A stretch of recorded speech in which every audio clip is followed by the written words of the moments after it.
Hello everyone. I'm Abarbanell, and I'm the manager of the Communication Alternative Solutions, or TCS. We are located in Rockville, Maryland. In the presentation today, we'll be talking about VRI and primarily focusing on best practices. Of course, video technologies has really changed the way we approach our interpreting services dramatically. We are very well aware of the VRS marketplace and how it's been well established for a number of years, but VRI in comparison is relatively new. There are independent interpreters who may be providers of VRI services, and they may do so through technologies such as Skype or online chat, video chat programs that they have available to them. And there are pros and cons to providing the service in that way. And then there are also providers. So during the presentation, I'll be talking a little bit about how we approach VRI services through an agency.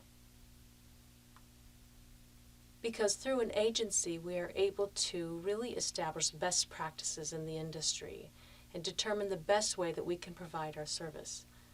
I'll be speaking from an interpreter's perspective as well as hearing from deaf consumers and hearing consumers in terms of how they receive services through an agency, and also to understand the pros and cons of service provision through an agency from each of those perspectives.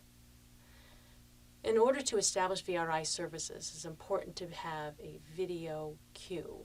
And by that I mean whenever a call comes in, that call needs to be routed to a particular interpreter within that agency. If there's one interpreter receiving calls, that wouldn't be such as an issue, but once there are multiple calls being received at the same time, there needs to be a queue established so that those calls in waiting can then be attended to once someone is available. Technologies need to be available to distribute and queue those calls and then transfer them to interpreters as they become available. So we call that VRI routing. So as an interpreter, should I receive a VRI call, I'm able to provide interpreting services. And yet if that call should go for an extended period of time, of course the understanding would be that I would be able to get a team interpreter. This is the same kind of thing we would do if it was a regular interpreting face-to-face job. But in VRI, I can transfer this call to another VRI interpreter who is then able to have been watching the call content and then is ready to pick up on the call and continue the interpretation. So it's important to have a technology available that's allowing this to happen. If the technology can't transfer necessarily, then the interpreters can sit side by side, viewing the information, and then when it's time, make the physical switch so that one interpreter leaves and the other one remains on that call. So this is one of the other advantages that having an agency provides. There's always a backup interpreter to team with. Another thing that's important is VCO, or voice carryover. VCO is really something that's come from the VRS world. This is a service for individuals who are hard of hearing or may prefer to use their own voice. A deaf or hard of hearing person who would like to speak to themselves can call into the system and have the ability to use their voice during a VRI call. And it's very essential to be able to provide these kinds of services that I've just mentioned should you be offering VRI services through an agency. In terms of capturing data, that's also very important to get a sense of the number of callers that have called in, the actual interpreter answer time, and the time that it's taken for the interpreter to connect to that call and provide the interpreting services. It's important to capture that data and that information as well. Let me move on to the next slide. Of course, we also want to provide top quality interpreting services, meaning that at a VRI center, the same concept would hold true at a VRS center, but the perspective is a little bit different. For VRI, we are much more interpreter focused, meaning there is a sufficient number of interpreter support services provided.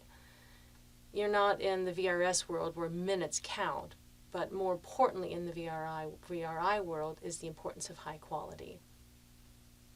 It's also important to have high quality video connections through high-speed internet connections that remain stable. So if you're providing a VRI service from your home as opposed to an agency, how can you ensure that top quality video connection is going to happen? There may be a terrible thunderstorm in your neighborhood that's for some reason taken down your internet service. So if you're providing this service in an independent way, you have to make sure that you can always provide stable, good quality video technologies. It's also important that you track the numbers, and that's important to determine how long the call has lasted, how long it's taken that call to go from initiating into the system to termination out of the system. That data is critical for billing purposes. It's important to be able to have that information available on an invoice. Equally important is to determine how many calls that you have coming in, to have that information accessible and available, and then to have those calls routed and distributed to interpreters in the agency. The benefits of VRI are that you're able to get fast, on-demand services. Interpreters are basically on demand at anybody's beck and call. So if the person's in a business or a government agency and there isn't an interpreter agency close or an interpreter nearby, interpreter is accessible at a simple click of a button. There are also wonderful opportunities for deaf employees who are working in a business setting who may not be able to participate in last-minute meetings that are called or in individual meetings with their supervisor. Having to wait to call for an interpreter might require 2-week notice, or you may have to pay a 2-hour minimum. However, through VRI, you can get on-the-minute interpreting services as quickly as they're needed. It also helps to really tear down those communication barriers. It allows for much quicker communications. And depending upon the VRI service, you can always assuredly get top quality interpreting services. The interpreters have been adequately screened. They're certified interpreters to ensure that they provide high quality services. And VRI also supports their interpreting services, making sure that the agency is only hiring top quality interpreters. Out in the community, businesses and government agencies are often unwilling to pay for interpreting services because of things like 2-hour minimums. Interpreters who are certified, of course, continually increase their rates, and so VRI is often a viable option because you only have to pay per minute of service usage. So it's not an astronomical discount that you get if you use VRI service, but you definitely can really eliminate the 2-hour minimum, and also it's much more financially viable for agencies to use VRI services as opposed to VRS service. Also, having high-quality video service is important, and making sure the environment is a secure environment so that you're not getting other conversations or environmental noise interfering with the conversation. Agreements and contracts can be made with agencies and businesses with the VRI agency to make sure that the VRI agency is able to provide whatever it is the business or government service needs and able to meet their needs in an adequate fashion. Let me move on to the next slide.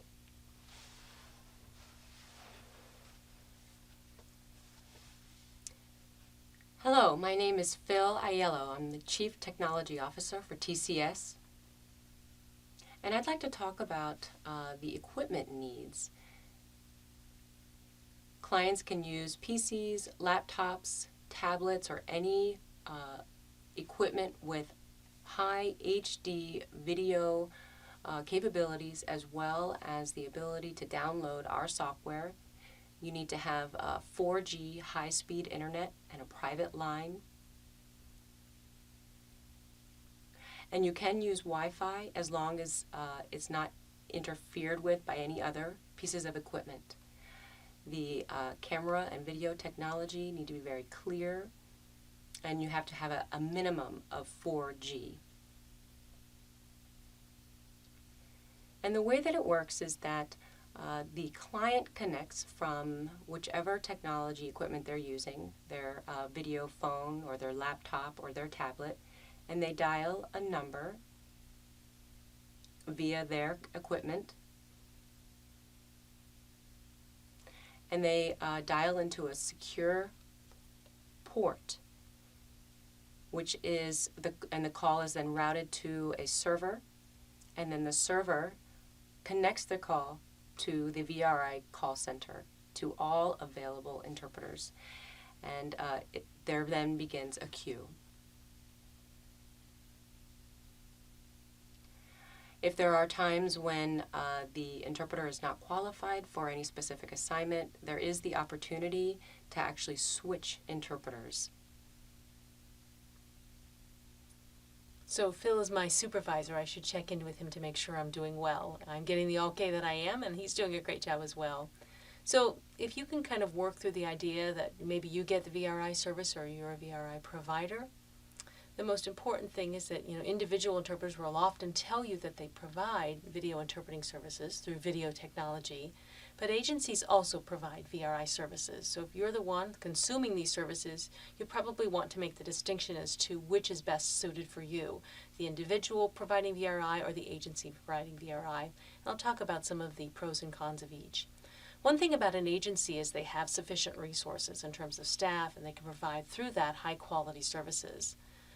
Again, they have high-quality video connections through agencies. Agencies also can track minutes and review those minutes and get a sense of the number of calls, and then as well provide that information for invoicing purposes. In addition, something else that's very important, individuals may provide video services from their home, using their home data providers, using the home video connections for this service, and if there's some kind of a disconnect or disruption in their service, it's very difficult to get back to that particular interpreter. That interpreter has all the information, and if for whatever purpose they're disconnected from the call, it's next to impossible to reroute the call to them again. Now, an agency provides what we call redundancy, meaning there's always going to be a backup for whatever kind of service that we provide. If a server, for whatever reason, goes down or crashes, we have a redundant server, a backup server that's able to continue with the calls as had been at that case and allow those calls to continue to be connected.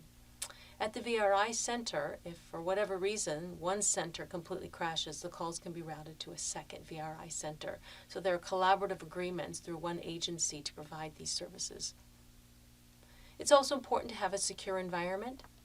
Especially if you have a contract with a federal government, for example, you want to make sure that you're providing VRI services for individuals in a secure environment. It may be through SSA, Social Security, or through the IRS.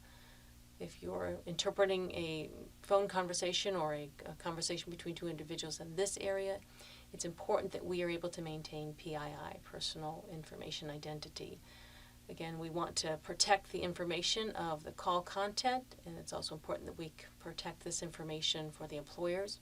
We have to make sure our interpreters are properly screened, that they're not recent graduates or novices in the field or just out of the field learning sign language very recently. Rather, they need to be highly qualified, certified interpreters and additionally have to pass a screening. That's not enough. They also have to go through a background check just to make sure that there's nothing on their background that would indicate they couldn't work in a secure environment. And then they have to go through the clearance process in order to work for VRI Center. And these are just some of the best practices that I've mentioned here. All interpreters should be able to pass any kind of clearance screenings in order to work in a VRI environment. Now, I've also mentioned previously that you have the ability to transfer calls from one interpreter to another through an agency. You can either transfer the call through to one person or to another agency if you need to do so. And always remember, the interpreter needs to know the background or information that's being interpreted. And if you are an agency, you can ask for information. You can check to see if your interpreter is certified, ask for their resume, and get this background information on the interpreter to make sure that you're signing a contract for VRI service with an individual who's qualified. Let's move on to the next slide. So I've just shared with you some of the pros and cons. A person who's working independently still may be able to provide high-quality services. They may be certified and very qualified themselves, but they're working independently. They may be providing this service from home, and how can we guarantee that the information is secure? Are there other individuals in their home or children who are disrupting the call? Is the dog in the background barking? I've actually seen individuals providing these kinds of services from their home, VRI services, and they have a backdrop behind them, but inadvertently the dog happened to jump up on the backtop and knock it down against the interpreter. Now, can you imagine this happening during a live interpreted call? These are the kinds of things that you have to recognize come with hiring an independent interpreter. If you go with a video center, that's a lot easier, but if you're calling or requesting somebody from an independent service working from their home, you have to make sure that the quality is what you want. In terms of best practices, rule number 1 is always remember that VRI is not perfect for everyone. It's impossible to meet everyone's needs. VRI may be difficult if it's a meeting in which a number of people are calling into and it's hard to hear through a speakerphone. If they haven't really established VRI services before, they haven't tested the sound system or the video connections, there can be disruptions. Sometimes the conference bridge that you're calling in on may work well for one individual, but when there are multiple people on a meeting, it can be very difficult, especially when it comes to turn taking. There's a lot of overlapping conversations that occur when people are in the room together, and if the interpreter is also live in the room, they can ask individuals to slow down and take turns. But for VRI, it's very difficult to interrupt and ask for that same kind of thing to happen. The video interpreter is only looking at the deaf person, so it's very hard to disrupt the conversation. So that's why it's so very important that you work with the client as a VRI interpreter to make sure that you work in partnership and in connection with them, and that everyone is well aware of what's needed in this VRI setting. It's also important that you have a business plan and a good history with that company, meaning that company only hires reputable, certified interpreters within their organization, and they are reliable for that. Another best practice is just to realize that every business is different. If you think about the corporate world, that's one kind of interpreting, but if you look at the federal government, you're going to find a very different genre of interpreting services that are required. There are also different technologies that are required, and sometimes connections between those technologies are not always easy. There are a number of different regulations and firewall agreements that have to be determined up front so that the calls can actually pass through the firewall. So it is very important that you make sure these kinds of issues are resolved prior to the actual interpreted event. It's also recommended that you test those interpreted events, sometimes even 5 weeks in advance of the actual call. We will log on and make sure that the VRI testing environment indicates high quality and good services being able to be provided. Really, the customers are your partners. As interpreters, you can talk to the customers about what their needs are. You can determine whether or not a live interpreter is most effective or whether VRI services will meet their needs. So most importantly, finding what their needs are. It's essential. And sometimes these services can be accessed through an interpreter in a VRI setting, and other times it's important to recognize that VRI is not going to be the best option. So VRI providers have to be prepared to say no, and sometimes turn down work in a VRI setting and instead have it as a live interpreter. So it's important to make sure that you've sat down with your customers and you've really worked through all of these details to ensure quality services.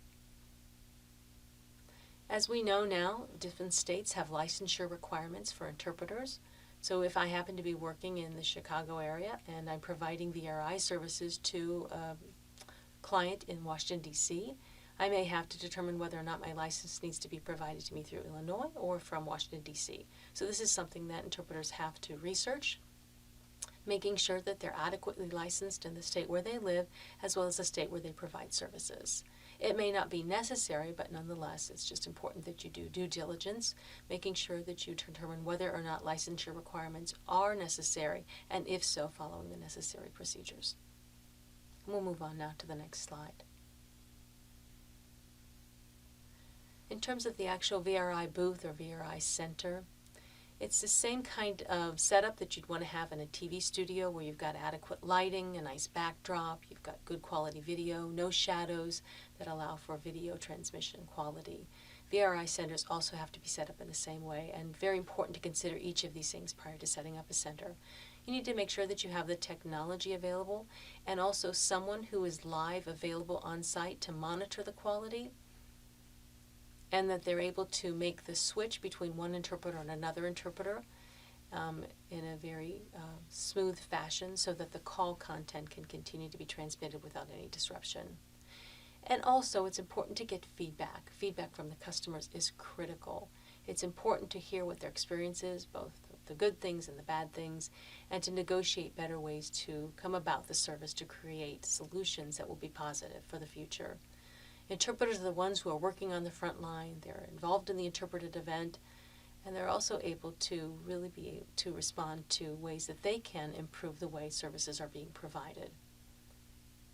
So VRI services can be in government environments, in business, in doctor's offices, and law offices. But if you don't do your homework first and don't follow those best practices, you may not have the best effective VRI services. So I encourage you to do so. Thank you very much.